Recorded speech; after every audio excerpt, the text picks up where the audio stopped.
When we mix two different patterns together, we need to make sure that their shapes, sizes and colors match well.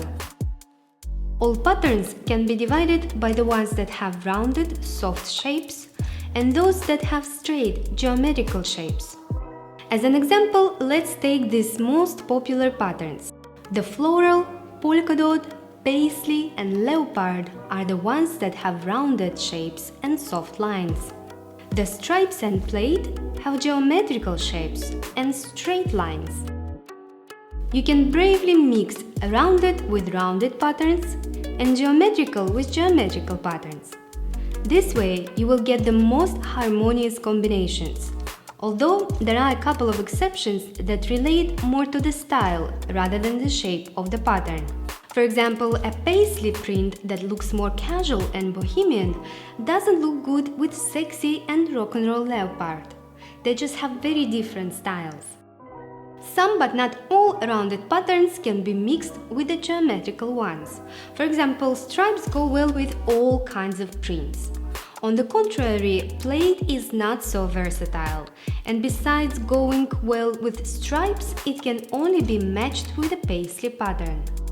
With the exception of clashing two different prints, you can also mix the same kind of pattern, but maybe in different colors or sizes. Florals with florals, stripes with stripes, and so on. The size of the patterns you are mixing also plays a very important role in creating harmony. To make the outfit look better proportionally, match small prints with small or medium-sized patterns, medium patterns with medium or large ones. Avoid combinations of small patterns with large and large with large. They just don't go that well together. The color of both prints you choose is also something you need to consider carefully. When I create an outfit, I always start with one print and then think of what colors can go with it. For example, let's take this leopard skirt. It has brown, camel and black colors. If I add red color, I get a contrasting combination.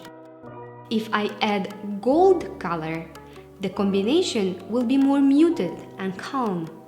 As you can see, both ways work great if you know how to match colors in the right way. The same method can be used if you prefer to wear a pattern item with a solid color. First, analyze all the colors on your print and then add either one of those colors or an extra one that goes well with all of them. But what if you want to add a pattern jacket? I will say that it's not always a good idea to have a jacket and trousers with two different patterns. The outfit can turn out to be very distracting. It's better to either choose a suit and match it with a solid color top, or keep the bottom neutral and match a jacket with the top with two different patterns. Prints also look great when used for shoes and accessories. If you have a monochrome or two solid color outfit, you can add shoes and a bag with different patterns to create an accent. Or you can have a printed dress or a matching set and complement it with a pair of printed shoes, keeping the bag neutral. The best professional advice that I can give you is this: take your time. From my experience, I can say that we tend to fall in love with the item because of its pattern or color, and then when we bring it home, we realize it doesn't actually go with anything at all. So please, take your time, give yourself time to experiment with it before you even buy it. So maybe you can save the photo of it on your computer and try to virtually match this item to what you already have in your wardrobe. See how functional it is for your wardrobe before you even buy it. Let me know in the comments what your struggles are with prints and how do you go about matching them in your wardrobe. Let's discuss it in the comments and learn from each other. I hope you liked this video, and if you did, don't forget to press like and share it with your friends. Thank you so much for watching, and I'll see you next time.